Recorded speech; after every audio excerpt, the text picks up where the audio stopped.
Alors, depuis un moment, nous avons annoncé que nous allons commencer un nouveau concept dénommé Pasteur en scène.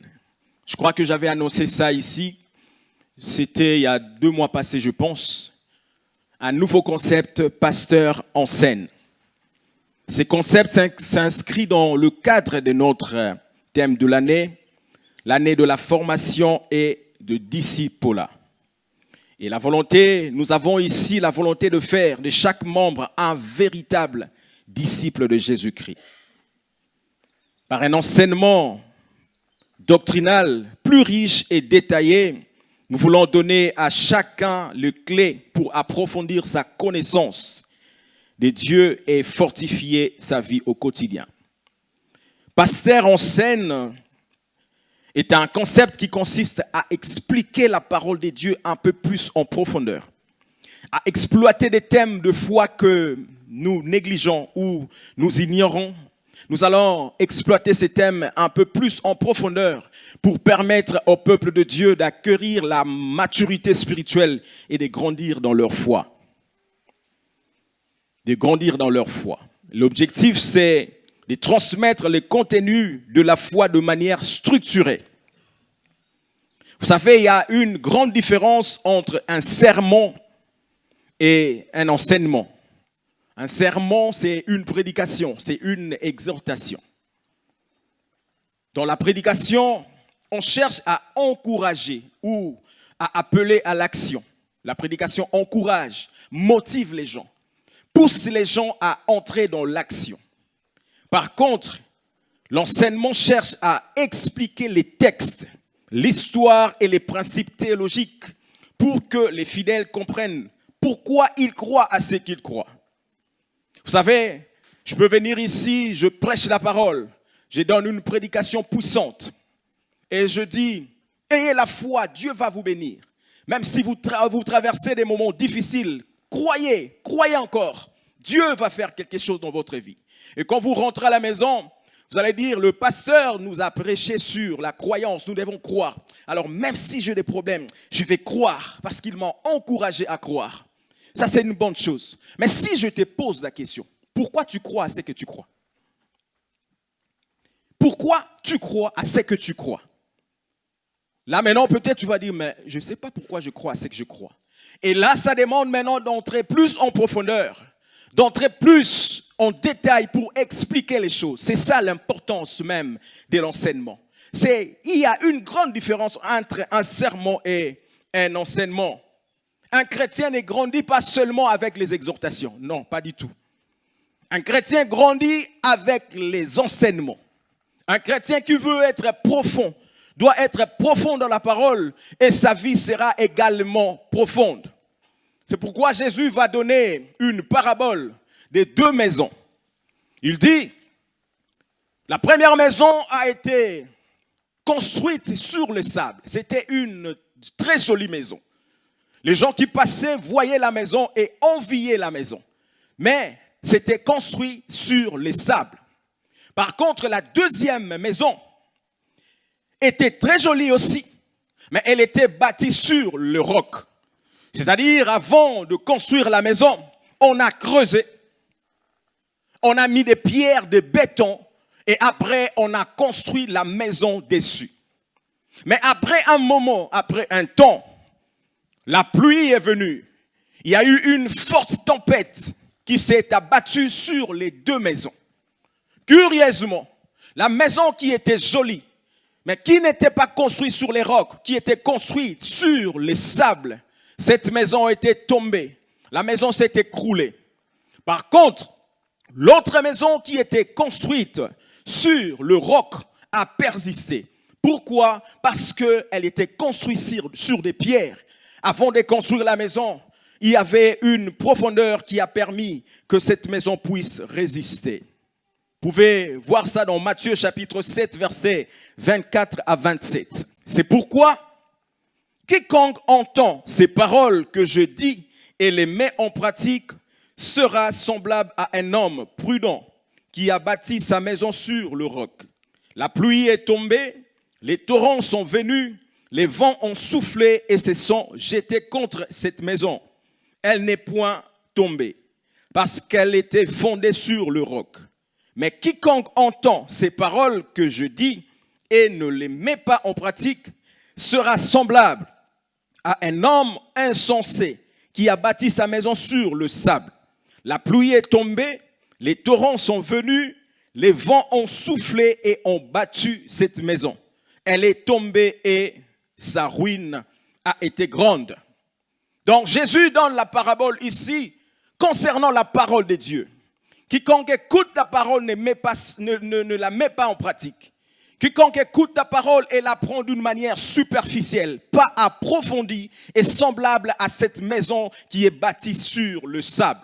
Mais la pensée de Dieu, c'est que nous soyons des maisons bâties sur le roc.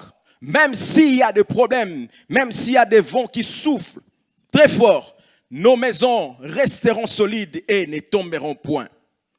Un chrétien qui n'écoute que des exhortations, un chrétien qui ne vient que de temps en temps pour écouter la parole, ne sera pas profond dans sa vie. Elle sera comme cette maison qui est bâtie sur le sable. Alors pourquoi c'est crucial pour une église? Pourquoi la parole de Dieu est cruciale pour une église? Et pourquoi ce concept de pasteur en scène est crucial pour une église? Une église où on n'enseigne pas risque de devenir un lieu purement émotionnel et social. L'enseignement apporte l'ancrage intellectuel nécessaire pour que la foi survive aux épreuves et aux doutes. Enseigner permet aux membres de l'Église de ne pas être trompés par des théories douteuses et des manipulations. Alléluia. Par exemple, ça fait pas longtemps, je pense 1 ou 2 semaines, j'ai écouté quelqu'un dire, mais c'est quoi le disciple-là? C'est quoi le disciple-là? Mais il est à l'église depuis le début de l'année. Mais jusque-là, il se pose la question, c'est quoi le disciple-là? Ça prouve que nous avons un grand travail à faire. Nous devons enseigner le peuple de Dieu. Si jusqu'aujourd'hui, nous ne comprenons pas c'est quoi ce thème, c'est quoi le disciple-là, alors c'est notre responsabilité d'enseigner le peuple de Dieu. Et c'est aussi de votre responsabilité de s'asseoir et ouvrir grandement vos cœurs, enfin, d'écouter la parole, la maîtriser, la mettre en pratique et devenir plus profond. Alors, pour débuter ce concept des pasteurs en scène, j'aimerais qu'on commence quelque part, qu'on commence à la base. Nous allons, dans le cadre de notre thème, bien sûr, comme je le dis, rentrer à la base, car la base, c'est le fondement de toute chose. Nous allons commencer à la base même de la mission chrétienne Bethesda. Puisque nous faisons partie de cette mission, de cette église, il faut que nous rentrons à la base pour comprendre des choses importantes qui vont nous permettre de monter et de décoller. Nous aurons au total 4 éléments qui constitueront la base de notre enseignement. Alléluia. Nous aurons au total 4 éléments qui constitueront la base de notre enseignement. Je ne vais pas vibrer comme si je prêchais, comme si je faisais une prédication. Je vais parler lentement, comme un enseignant, afin que nous comprenions la pensée de Dieu, afin que nous comprenions la volonté de Dieu.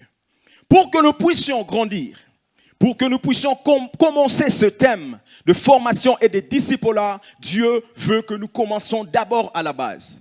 Parce que la base est le fondement de toute chose. La première chose que nous allons voir, c'est la vision. La vision de l'Église. Nous allons commencer par là. Pourquoi? Parce qu'il n'y a pas d'Église sans vision. La vision commence dans les sphères spirituelles. Dieu appelle un homme et lui transmet une vision. Ça commence d'abord d'une manière spirituelle qu'on ne voit pas. Et après un moment, la vision va porter le corps. La vision va se matérialiser avec des membres, des fidèles, avec un bâtiment, avec les instruments, avec tout ce qu'on peut avoir dans une église. Mais pour qu'une église commence, c'est d'abord la vision. La vision, c'est la base de tout. Alors, nous allons commencer par là.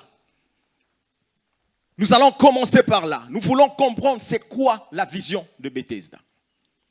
C'est quoi exactement la vision de Bethesda? Nous allons commencer par là. La deuxième chose, c'est La mission de l'église. La mission de l'église Bethesda. C'est quoi la mission de l'église? C'est quoi la mission de l'église? La troisième chose, le message central de Bethesda. C'est quoi le message central de Bethesda? Parce que si nous venons, nous ne comprenons pas c'est quoi la vision de cette église, si nous ne connaissons pas la mission de cette église, et si nous ne comprenons pas le message de cette église, nous serons à côté. Parce que quand Dieu appelle un homme, il lui donne la vision, il lui donne la mission, il lui donne un message. C'est pourquoi vous allez voir dans différentes églises ou dans différents ministères, les gens ont un message. Il y en a qui prêchent sur la sanctification. C'est ça leur message central. Il y en a qui prêchent sur le combat spirituel. C'est ça leur message central. C'est ça leur message central. Il peut prêcher sur n'importe quel thème, mais il va retourner dans son thème principal, le combat spirituel. Il peut te prêcher sur la bénédiction, mais tout sera tourné sur le combat spirituel. Il va te dire si tu n'es pas béni parce que tu as des liens. Donc si tu veux voir l'argent, il faut passer par la délivrance. S'il prêche sur le mariage, il restera dans son thème central, son thème principal. Il va te dire, tu ne te maries pas parce que tu es bloqué. Il faut la délivrance. Donc ça, c'est son message, le message que Dieu a donné à son ministère. Mais nous, à Bethesda, c'est quoi notre message? C'est quoi notre message central? Nous allons voir ça en détail. Et la quatrième chose que nous allons voir, c'est le nom de l'église. Pourquoi nous sommes une mission? Pourquoi pas Église Bethesda tout court? Pourquoi pas Église évangélique Bethesda? Ou bien centre de réveil Bethesda? Mais pourquoi une mission? Nous allons voir ça et nous allons comprendre. Donc Dieu veut que nous commençons là, par la base. Nous commençons par la base parce que c'est ce qui fait la base de toutes choses. C'est ça le fondement de toutes choses. Si nous comprenons les choses dès le départ, à la base, nous allons bien évoluer. Tu peux dire Amen très fort. Dis encore Amen. Alors la première chose qui est la base de notre formation de disciples, c'est connaître et comprendre la vision. Premièrement, la vision. C'est quoi la vision de Bethesda? La vision de Bethesda, c'est gagner, former et envoyer. Tu ne peux pas bien évoluer dans une église si tu ne connais pas la vision, si tu ne comprends pas la vision et si tu n'adhères pas à la vision. Si tu n'adhères pas à la vision, c'est ça la base de toute chose. Parce qu'il y a des gens qui prient dans une église sans pour autant adhérer à la vision. Il y a des gens qui prient dans une église sans pour autant comprendre la vision, sans pour autant s'imprégner de la vision. Tu ne peux pas évoluer sans connaître la vision. Mieux tu connais la vision, mieux tu avances avec certitude. Plus la vision est claire en vous, plus votre avancée devient certaine. Plus votre avancée devient certaine. La vision est notre boussole. La posséder, c'est marcher avec assurance. L'incarner, c'est avancer avec autorité. Donc la première chose que Dieu nous demande, Église de Bethesda, c'est connaître la vision, pas seulement réciter, pas seulement le dire, mais connaître la vision, comprendre la vision et adhérer à la vision. Vous allez voir dans différentes églises, si vous partez, dès que vous entrez, il y a des écrits sur les murs en grand caractère. Ils ont écrit la vision de l'église. Beaucoup des églises, c'est comme ça. Vous entrez, dès que vous entrez, vous voyez en grand caractère, soit sur les murs, soit à côté, soit devant, on a écrit la vision de l'église. Tous les jours, quand vous entrez à l'église, vos yeux sont fixés sur la vision. Vous lisez la vision tous les jours. Vous comprenez la vision tous les jours. Quand tu fermes les yeux, tu ouvres les yeux, tu vois les écrits. La vision entre en toi et la vision devient une partie de toi. C'est pourquoi Habakkuk chapitre 2, verset 2. Est-ce qu'on peut lire ça? Habakkuk chapitre 2, verset 2. La version Martin Bible. Et l'Éternel m'a répondu et m'a dit, écris la vision et l'exprime lisiblement sur des tablettes. Enfin, qu'on la lise couramment, ça veut dire qu'on la lise tous les jours, qu'on la lise à chaque moment, à chaque instant, qu'on puisse lire la vision, qu'on puisse lire couramment la vision. Comme vous lisez la vision entre en vous, la vision devient une partie de vous. La vision, vous incarnez la vision, vous adhérez à la vision et la vision commence à vous conduire. La vision commence à vous conduire. Mais pourquoi faut-il adhérer et s'accrocher à la vision d'une église? Et dans notre cas ici, pourquoi s'accrocher à la vision de Bethesda? Parce que derrière chaque vision, il y a une provision. Est-ce que tu peux dire amen très fort? Derrière chaque vision, il y a une provision. Et quand Dieu donne la vision, il donne la provision. Ça veut dire quoi? Chaque provision est liée à une vision. Il n'y a pas de provision sans vision. Et il n'y a pas de vision sans provision. Alors, pourquoi nous disons qu'il faut adhérer? Il faut entrer dans la vision.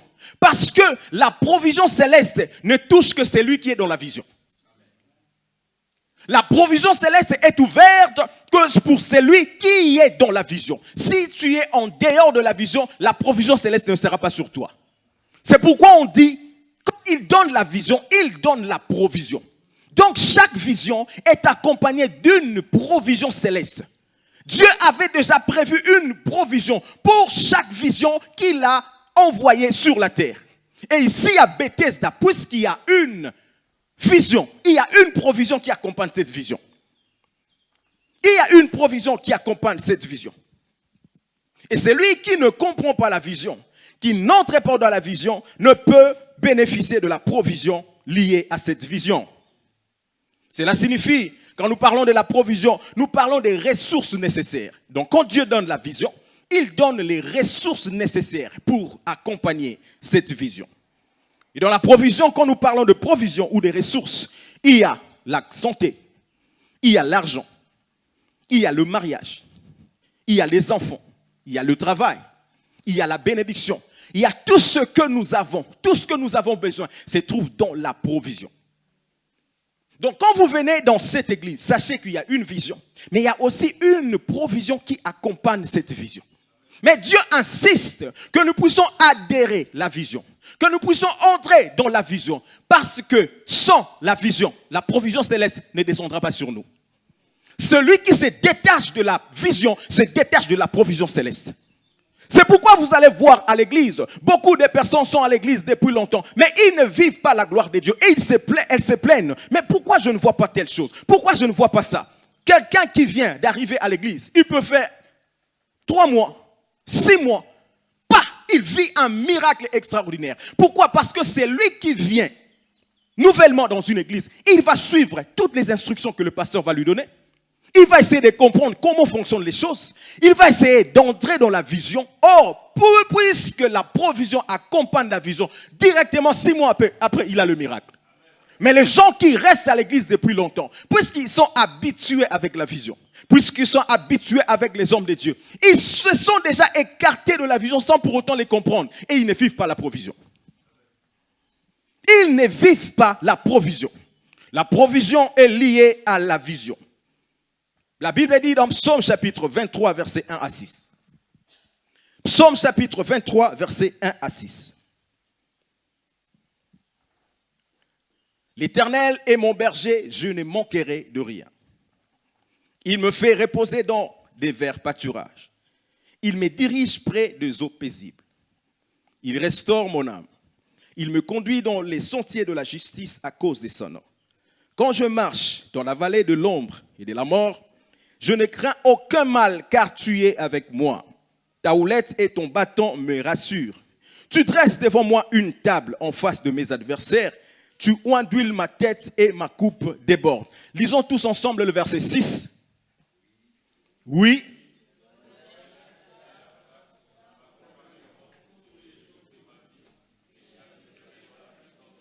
Est-ce qu'on peut reprendre? Lisons très fort. Oui, le bonheur.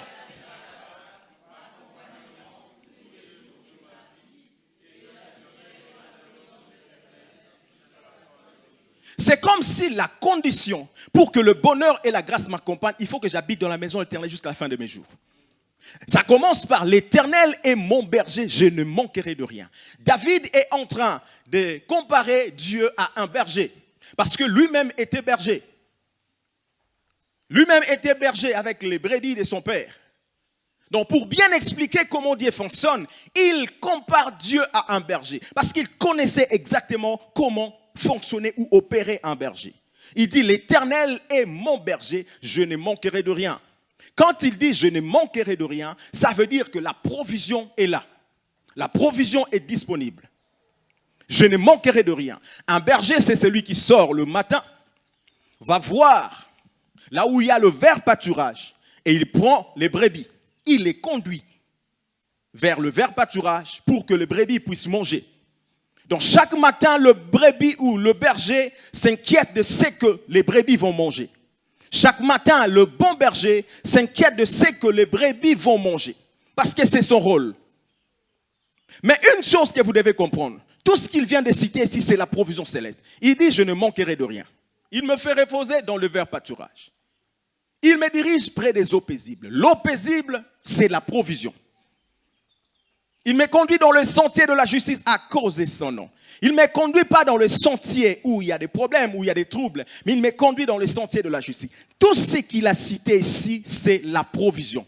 Mais une chose, là où nous avons lu au verset 6, tous ensemble, il dit oui, le bonheur et la grâce m'accompagneront tous les jours de ma vie et j'habiterai dans la maison de l'Éternel jusqu'à la fin des jours. C'est comme si la condition pour que la brebis puisse bénéficier du bonheur et de la grâce, c'est habiter dans la maison de l'Éternel. Or, habiter dans la maison, ça veut dire habiter dans la bergerie. Parce que David est en train de comparer Dieu à un berger.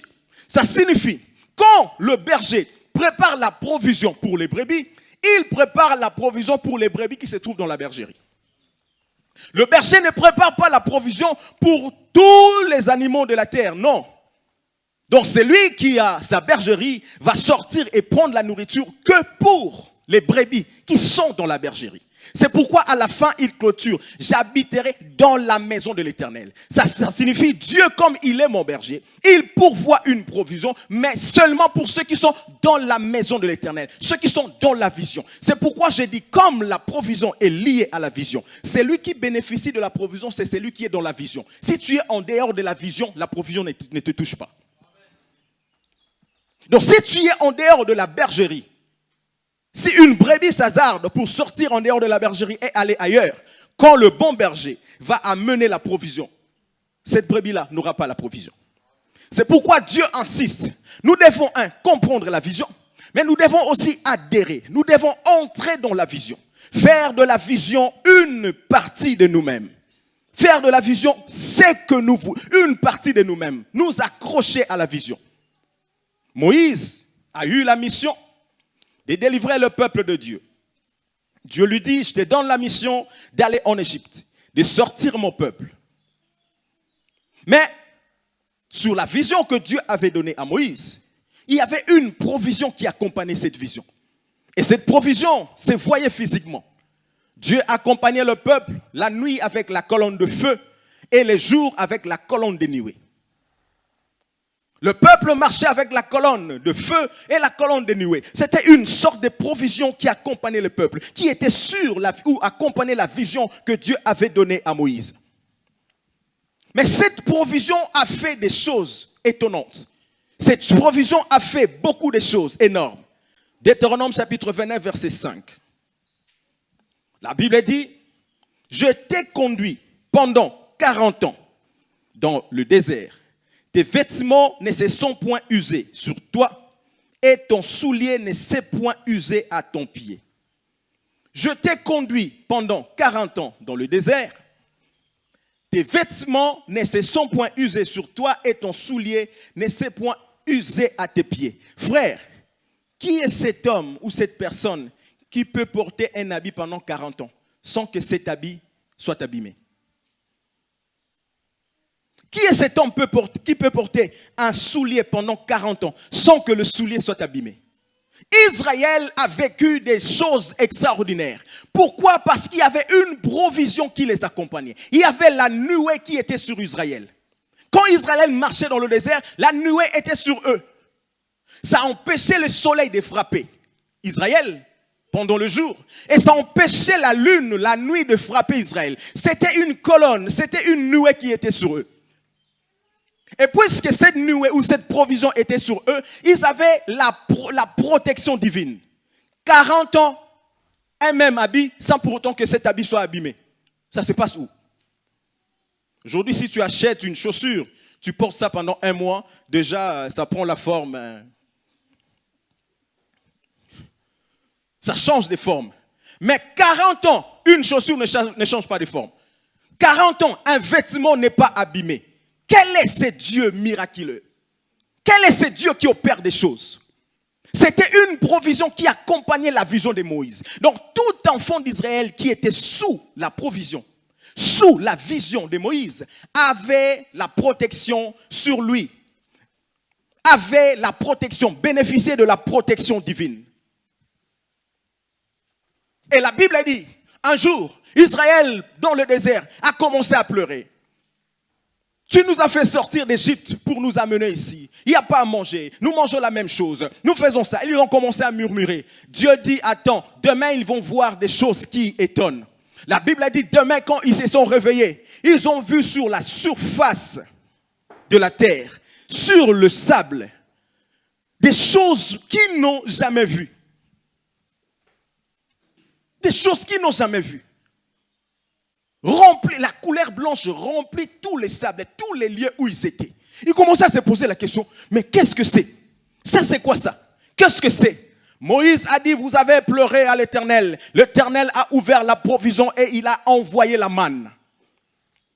Il a envoyé la manne. Parce que la provision était sur eux. Tout ce qu'ils avaient besoin, Dieu le donnait. Mais ils étaient dans l'étonnement. Ils disaient, qu'est-ce que c'est? La manne en hébreu, c'est manhou. Manhou signifie, qu'est-ce que c'est? C'est l'étonnement. Ils étaient dans l'étonnement de voir quelque chose qu'ils n'ont jamais vu. Mais ça, c'est quoi ça? Qu'est-ce que c'est? Moïse a dit, c'est la provision céleste. Dieu qui nous accompagne, c'est un Dieu de provision. Il a ouvert le ciel et il a envoyé la provision parce que vous avez pleuré, parce que vous vous êtes lamenté. Je déclare, il y a des jours qui vont venir. Les gens seront étonnés de ce que Dieu va faire dans ta vie. Ils vont commencer à se poser les questions, mais ça c'est quoi ça? Manhou, qu'est-ce que c'est? Ils seront dans l'étonnement. Pourquoi? Parce qu'il y a une provision qui est ouverte sur la vie d'une personne. La Bible dit, le même peuple dans le désert, arrivé quelque part, ils ont commencé à se lamenter. Il n'y a pas d'eau, il n'y a pas d'eau. Mais nous sommes dans le désert, il fait chaud ici, il n'y a pas d'eau, nous allons mourir. Moïse, tu nous as amenés ici pour mourir dans le désert. Dieu dit à Moïse, qu'as-tu? Moïse a dit, j'ai un bâton. Dieu dit à Moïse, frappe le bâton sur les rochers. Il y avait juste à côté un rocher. Dieu dit à Moïse, frappe le bâton sur les rochers. Moïse a pris le bâton, il a frappé, l'eau est sortie du rocher. L'eau est sortie. Israël a bu. Pourquoi? Parce qu'il y avait la provision. Frère, je t'annonce que ce matin, il y a plus que Moïse. Le rocher qu'on a frappé s'appelle le rocher des âges. Jésus-Christ, le rocher des âges, est là ce matin. Si tu frappes le rocher, le mariage va sortir. Si tu frappes les rochers, l'argent va sortir. Si tu frappes les rochers, la guérison va sortir. Si tu frappes les rochers, tout ce que tu as besoin va sortir. La provision accompagnait la vision de Moïse. Et tout celui qui était dans la vision était sous la nuée, avait la provision céleste dans sa vie. Avait la provision dans sa vie. Mais le problème, c'est quoi? Pour vivre ces choses, il faut être dans la vision. Il faut être dans la vision. C'est pourquoi, comme je dis, on remarque que si quelqu'un vient dans une église nouvellement, pourquoi les gens qui viennent nouvellement à l'église sont bénis? Pourquoi ils sont bénis? C'est comme quelqu'un qui allait chez un féticheur. Il va faire tout ce que le féticheur va lui dire. Le féticheur va lui dire, tu vas sortir à 0 heure. Tu vas aller quelque part. Tu vas prendre 2 œufs. Tu vas faire les choses. Il lui dit à 0 heure juste. Si on lui dit à 0 heure juste, il sera là déjà à 23 heures juste. Il attend. Même s'il fait noir, même si c'est au cimetière, il n'a pas peur. Il dit 0 heure, 1 heure, j'attends seulement. Quand il sera 0 heure, juste tapant, il fait des choses qu'on lui a dit. Et on lui dit, quand tu vas rentrer, retourne comme ça. Ne regarde pas en arrière. Si tu regardes en arrière, tu vas voir des choses. Et quand il va finir, il va retourner comme ça. Il retourne, il rentre. Il veut faire tout ce que le féticheur lui dit. Parce qu'il veut honorer, il veut adhérer à la vision du féticheur pour avoir le miracle. Et quand il va rentrer, il va voir, il a le travail, il a le succès, il part de l'avant. Pourquoi? Parce qu'il a respecté tout ce qu'on lui a dit. Frère, ici, il y a plus que les féticheurs, il y a plus que les marabouts, il y a plus que les nganga. La Bible dit, Dieu a fait de nous un royaume des souverains sacrificateurs selon l'ordre du Melchisédek. Nous sommes des sacrificateurs, nous sacrifions, nous sommes en même temps des sacrificateurs, en même temps des rois. Ça veut dire quand nous prononçons des choses, le ciel prend acte pour accomplir ce que nous disons. Mais le problème, c'est que les gens n'adhèrent pas à la vision. C'est pourquoi ils ne voient pas la provision. Les gens ne respectent pas ce qu'on leur dit. C'est pourquoi ils ne vivent pas la provision. Il va dire, Dieu n'est pas dans cette église. Ah, Dieu n'est pas moi, je reste à la maison. Dieu n'est pas là. Frère, Dieu est là. Si toi, tu ne vois pas Dieu, nous voyons Dieu. D'ailleurs, quand je parle, je vois une main qui est en train de circuler. Dieu est là et il va faire des choses. Mais la simple chose qu'il nous demande, adhérons à la vision. Faisons de la vision de Bethesda notre vision.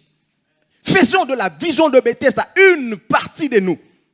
Parce que à chaque vision est liée une provision céleste. Une provision céleste. C'est pourquoi, des fois, j'entends le pasteur, il déclare. Moi, j'analyse beaucoup de choses. Des fois, je ne parle pas, je regarde. Il dit, j'ai servi Dieu dans ce pays. Depuis que j'étais jeune. Dieu m'a béni, il m'a donné une maison. Je suis parmi les premières personnes, étrangères bien sûr, d'acheter une maison en Suisse. Dieu l'a fait parce qu'il a ouvert. Mais je déclare que cela arrivera aussi dans ta vie. Il prononce des paroles comme ça. Mais écoute, cette parole ne va pas prendre tout le monde. Pourquoi? Cette parole va prendre celui qui est dans la vision du pasteur. Parce que dans la vision du pasteur, il y a une provision qui a été prédestinée depuis l'éternité. Quand il prononce des paroles, si tu n'es pas dans la vision, tu ne vas pas la vivre. Fais tout ce que tu veux, viens comme tu veux. Si ton cœur n'est pas lié à la vision, la provision va te manquer.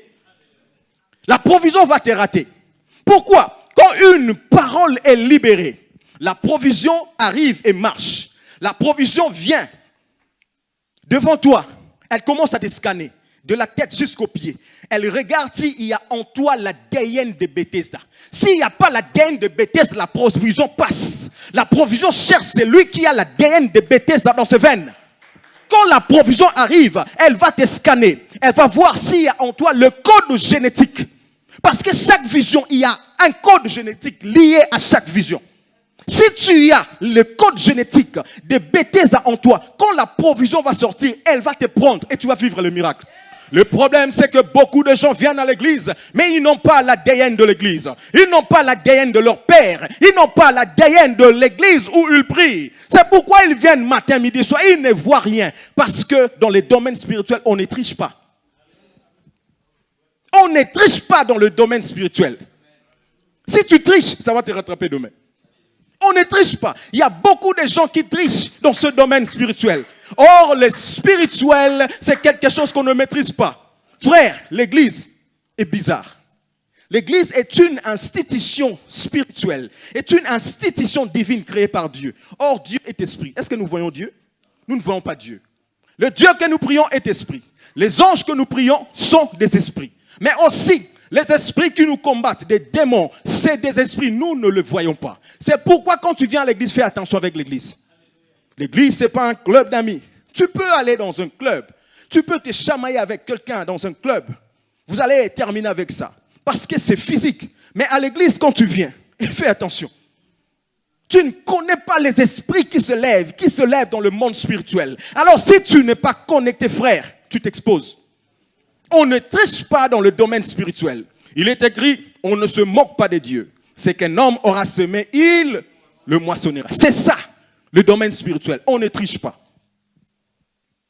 On ne triche pas. Je connais un ami, on a fait la licence ensemble. Lui, il n'aimait pas étudier. Il n'aimait pas trop ces choses, mais il aimait le diplôme. Il ne veut pas étudier. Il fouillait les cours et les leçons, mais il disait, moi vraiment, j'ai besoin de diplôme. Hein? J'ai mon beau-frère qui est ministre, il m'a promis le poste, donc il me demande juste les diplômes. Si seulement j'ai ce diplôme de licence, c'est fini, j'aurai le poste. Le frère ne voulait pas étudier. Après, il a fait je ne sais pas comment, il a quand même reçu son diplôme. On lui a donné un poste. Frère, catastrophe. Catastrophe le poste qu'on lui a donné. Même ses subalternes lui montraient le travail. Il ne connaissait rien. Même écrire, il ne connaissait rien. Mais il a un diplôme, des licences. C'est pourquoi je dis, ne triche pas dans le domaine spirituel. Si tu triches, ça va te rattraper. Ça va te rattraper. Mais je déclare que dans cette église, il y a l'ADN de Bethesda au nom de Jésus. Et si tu n'avais pas ça, je prie que le Saint-Esprit puisse mettre un cachet, un sceau en toi, qu'on retrouve l'ADN de Bethesda, afin que tu bénéficies de la provision céleste que Dieu a donnée ici dans cette église. Est-ce que tu peux dire Amen très fort? Il y a différentes sortes de personnes concernant une vision. Dans une église, dans un ministère. La première type de personne, c'est des gens qui étaient dans la vision, mais qui sont déjà sortis, sans pour autant s'en rendre compte. La première catégorie des gens, c'est des gens qui étaient dans la vision. La vision était une partie d'eux. Ils ont adhéré à la vision pendant longtemps, mais il y a un moment, ils sont déjà sortis de la vision, mais peut-être sans pour autant s'en rendre compte. Et c'est difficile pour ce genre de personnes de vivre la provision. Parce que la provision ne descend que sur celui ou celle qui est dans la vision. Et Dieu me dit de dire à quelqu'un, tu as abandonné ton premier amour. Ce que tu faisais avant. Les choses de Dieu qui bouillonnaient dans ton cœur. Maintenant, il n'y a plus. Dieu ne retrouve plus ça en toi. Tu viens à l'église, certes. Tu es au culte, certes. Mais Dieu trouve qu'en toi, il n'y a plus cette chose qu'il y avait avant. Ça, c'est la première catégorie des gens. Et Dieu appelle quiconque qui avait en lui le fardeau de l'œuvre de Dieu, mais qui ne sent plus rien. Dieu t'appelle ce matin à te ressaisir, à rentrer dans la vision. À rentrer dans la vision. Parce qu'on peut être là physiquement, mais spirituellement, on n'est pas là. On peut être présent physiquement, mais son cœur est loin. Ça, c'est la première catégorie que Dieu veut interpeller. Adhérer à la vision. Entrer dans la vision. La deuxième catégorie, c'est celles qui combattent la vision. Celles qui combattent la vision de loin ou de près, mais ils combattent quand même la vision. Frère, on ne combat pas la vision qui vient de Dieu. Et on ne combat pas celui qui a la vision. On ne combat pas celui qui a la vision. Vaut mieux pour toi d'être dehors et ne parler ni en bien ni en mal. Ça, c'est le domaine spirituel. Lisons Nombre chapitre 16, versets 1 à 4. Nombre chapitre 16, versets 1 à 4. Coré, fils de Jitséar, fils de Kéhat, fils de Lévi, se révolta avec Dathan et Abiram, fils d'Éliab et On, fils de Pélet, tous trois fils de Ruben. Ils se soulevèrent contre Moïse avec 250 hommes des enfants d'Israël, des principaux de l'assemblée, de ceux que l'on convoquait à l'assemblée et qui étaient des gens de renom. Ils s'assemblèrent contre Moïse et Aaron et leur dirent : « C'en est assez, car toute l'assemblée, tous sont saints, et l'Éternel est au milieu d'eux. Pourquoi vous élevez-vous au-dessus de l'assemblée de l'Éternel » Oui, on peut s'arrêter là, je vais expliquer. Ici, Moïse était dans le désert avec le peuple de Dieu et il conduisait le peuple. Mais arrivé quelque part, il y a eu des gens qui se sont soulevés contre Moïse. Ils se sont levés contre la vision que Dieu avait donnée à Moïse. Ces gens-là ils ont dit, mais est-ce que nous ne sommes pas tous des saints? Moïse, qu'est-ce qu'il croit? Lui-même, c'est lui-même qui est saint. Nous tous, on est des saints. Nous tous, on est des enfants d'Israël. Qu'est-ce qu'il croit? C'est seulement lui que Dieu utilise. Ils ont commencé à parler entre eux, mais ils ont réussi à séduire 250 personnes. C'est pratiquement ce qui s'est passé au ciel avec Lucifer. Lucifer a dit, je mettrai mon trône au-dessus de Dieu. Et il a commencé à séduire et à corrompre les anges qui étaient au ciel. C'est pratiquement la même chose que Dathan et Corée ont commencé à faire. Donc ils ont commencé à murmurer contre Moïse. Moi je me dis, mais il y a des gens qui sont, je ne sais pas ils sont comment, avec tous les miracles qu'ils ont vus depuis l'Égypte. La mer rouge s'est fondue en deux. Et vous n'avez pas peur. La mer s'est fondue en deux, vous traversez. Le feu descend du ciel. Des choses extraordinaires. Est-ce que vous n'avez pas peur? Mais ces gens vont dire, oh Moïse, qu'est-ce que tu crois? C'est seulement Dieu qui peut faire ça avec toi. Est-ce que c'est toi seul qui es saint? Ils ont commencé à combattre Moïse et la vision de Moïse. Et ils ont réussi à séduire des 150 personnes. Les meneurs ici, c'est Corée. Corée était un lévite, donc il était cousin de Moïse. Parce que la tribu de Lévi, c'est la tribu de Moïse et Aaron. Donc tous ceux qui étaient dans la tribu de Lévi étaient des frères. Et c'est cette tribu que Dieu a donné la charge, la responsabilité du sacerdoce à l'église et dans le temple. Donc Corée était de la tribu de Lévi, cousin de Moïse, frère de Moïse, mais il a commencé à combattre Moïse. Il a commencé à mal parler de Moïse. Et Dathan était un Rubénite. Il était de la tribu des Rubins. La cause ici, c'est qu'il contestait la supériorité de Moïse et Aaron, affirmant que toute la communauté était sainte. Donc, ils ont amené la rébellion, 250 personnes séduites. Mais écoute le châtiment qui va arriver. Quand on combat c'est lui qui a la vision, ou on combat la vision de Dieu, c'est Dieu lui-même qui s'élève pour te combattre. Pour te combattre. C'est pourquoi je continue à dire, faites attention avec l'Église. L'Église est sacrée. Les choses de l'Église sont sacrées. Faites attention avec ce qu'on dit à l'Église. Comment tu te comportes à l'Église, parce que c'est sacré. Et des fois, quand tu fais des choses, toi, tu trouves normal. Mais c'est lui qui a donné la vision. C'est lui-même qui se lève pour combattre. C'est lui qui s'oppose à la vision. Donc ici, Moïse n'a rien dit. Moïse a commencé même à pleurer. Ah, mais ces gens, qu'est-ce que je leur ai fait? Il a commencé à pleurer. Et il a dit, bon, demain, nous irons à la tente d'assignation devant Dieu. Donc bref, ils sont partis et Dieu était fâché parce que ces gens combattaient la vision. Donc Dieu va prendre Dathan, Corée, les 250 personnes, pas seulement eux, et toute leur famille. Ils vont le mettre de l'autre côté. Donc Israël est de ses côtés. Il prend tous ces rebelles qui se sont révoltés contre Moïse. Il leur dit, passez de l'autre côté. Devant les enfants d'Israël, la Bible dit soudainement, la terre était ouverte. Plou, la terre les a avalés. La terre les a engloutis. Même les innocents qui ne connaissaient rien. Même ceux qui ont écouté seulement de loin. Mais puisqu'ils se sont alliés à ces gens, la terre a ouvert sa bouche et a avalé tous ces gens. Fais attention quand tu ne connais pas certains problèmes, n'adhère pas. N'entre pas dans les problèmes des autres. Ne cherche pas à prendre la lèpre des autres, parce que la lèpre est contagieuse. Celui qui a la lèpre à l'église peut te contaminer facilement. C'est pourquoi faites attention. Ici, on tue même les innocents. Simplement parce qu'ils ont écouté Dathan et Corée. Ils ont dit, oh oui, tu as raison. Enterré.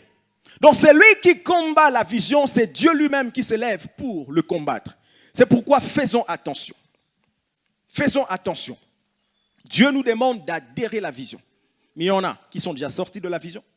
2, il y a une autre catégorie de gens qui s'opposent ou qui combattent la vision. Dieu se lève lui-même pour détruire ces gens-là. Je vais terminer par ici. La 3e catégorie, c'est des gens qu'on appelle des Eutychus. Écrivez Actes des Apôtres, chapitre 9, verset 20.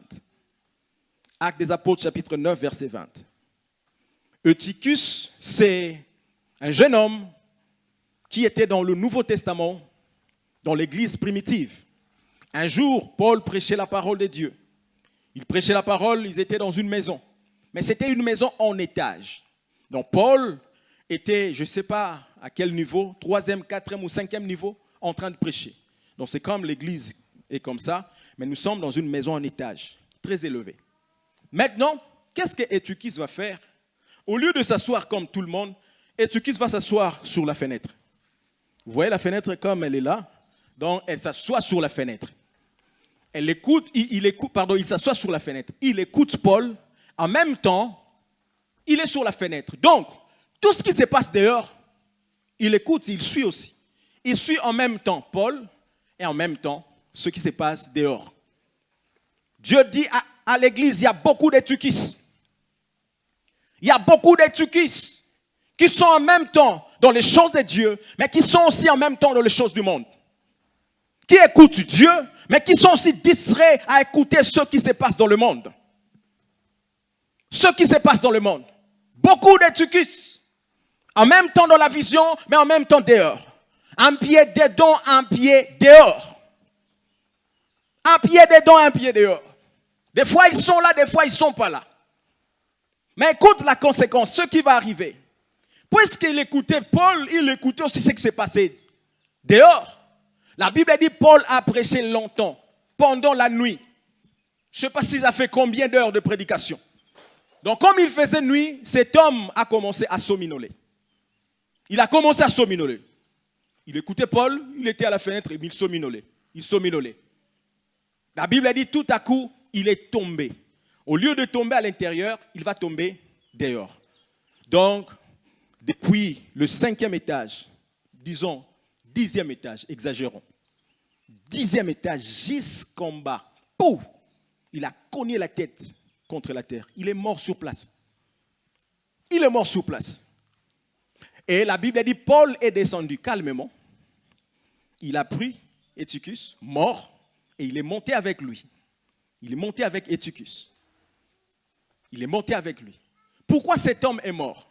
Parce que la Bible dit, si tu es ni chaud ni froid, je te vomirai. Il avait un pied dedans et un pied dehors. Dieu l'a vomi. Or, quand Dieu te vomit, ça veut dire quoi? Tu as la protection divine. Quand Dieu dit je te vomis, il ne te touche pas. Il enlève tout simplement la protection sur toi. Maintenant, pense maintenant, si Dieu enlève la protection sur toi, qu'est-ce qui va t'arriver? Toi qui viens ici tous les jours, tu chasses les démons. Au nom de Jésus, les sortir. Au nom de Jésus, Dieu te protège. Maintenant, les jours où Dieu va enlever la protection, les démons vont dire, ah, on t'a eu maintenant. Toi, tu blagues avec nous. C'est ce qui est arrivé à Eutychus. Il était un pied dedans, un pied dehors. Dieu n'a rien fait. Il a juste enlevé la protection. Parce que c'est la protection divine qui te garde. C'est la protection divine qui te protège. Au lieu qu'il y ait un danger, la main de Dieu est là pour te garder. Mais si tu sors de la vision, la provision te quitte, la main de Dieu te quitte, tu es exposé à toi-même. Il est tombé et il est mort sur place. Mais la miséricorde de Dieu, Paul l'a récupéré. Il a prié pour lui, il est ressuscité. Je déclare au nom de Jésus, quiconque était déjà en dehors de la vision, quiconque était déjà très loin, quiconque vivait dans cette église un pied dedans, un pied dehors, que la miséricorde de Dieu descende sur toi. Que la grâce de Dieu puisse te localiser. Même s'il y a des choses qui sont arrivées, que tu étais mort, j'ai prié que Dieu puisse te toucher, que tu sois ressuscité. Mais le problème, Dieu nous interpelle d'intégrer la vision, d'entrer dans la vision. Revenez à la vision. Revenez à la vision. La Bible dit dans Genèse 49, verset 25, c'est l'œuvre de ton Père qui te bénira. C'est l'œuvre du Dieu de ton Père qui t'élèvera. Pourquoi on ne dit pas que c'est ton œuvre qui te bénira? Mais c'est l'œuvre du Dieu de ton Père qui te bénira. Pourquoi? Parce que ton Père, dans ton église, il y a une vision. Et la vision est accompagnée par la provision. La vision est accompagnée par la provision. C'est pourquoi on dit c'est l'œuvre de ton Père. Pourquoi? C'est la vision de ton église qui te bénira. C'est la vision de ton église qui t'élèvera. Si tu quittes la vision, la provision te quitte aussi. Si tu veux être béni, si tu veux être prospère, si tu veux recevoir tout ce que tu as, rentre dans la vision. Adhère à la vision. Prends la vision de cette église comme si c'était la tienne. Fais de cette vision une partie de toi. Une partie de toi. Je reprends Habakkuk. Écris la prophétie. Grave-la sur les tables et qu'on la lise couramment. Qu'on la lise couramment. Notre vision, c'est appeler, former et envoyer. Gagner, former et envoyer. Nous allons expliquer ça prochainement. Aujourd'hui, je voulais mettre de base. Mais sache seulement que si tu es dans cette église, tu dois faire partie de la vision. Ne sois plus en dehors de la vision. Ne t'écarte plus. Ne t'écarte plus de la vision. Sois dedans et fais de cette œuvre ton œuvre. Fais de cette œuvre ton œuvre. Sois là à tout moment. Quand on a besoin de toi, sois présent. Quand on veut de tes services, sois présent. Sois présent. Et c'est l'œuvre de Dieu qui te bénira. C'est ça la base. Dieu voulait qu'on commence par la base, parce que la base de chaque église, c'est sa vision. Si nous comprenons la vision, si nous connaissons la vision, nous la comprenons et nous adhérons à la vision, nous allons voir le miracle de Dieu nous accompagner. J'ai prié ce matin que la provision céleste soit ouverte au nom de Jésus. Je prie ce matin que la provision céleste localise quelqu'un au nom de Jésus. Je prie que la provision qui est liée à cette église te localise au nom de Jésus. Toi qui as besoin d'argent, reçois l'argent à cause de la provision. Toi qui as besoin de quelque chose, du travail, reçois le travail au nom de Jésus. Toi qui as besoin de papier, reçois le papier au nom de Jésus. Tout ce que tu as besoin, j'ai prié que la provision céleste puisse te localiser dans le nom puissant de Jésus. Amen. Est-ce que tu peux acclamer pour le Seigneur? Est-ce que nous pouvons nous lever?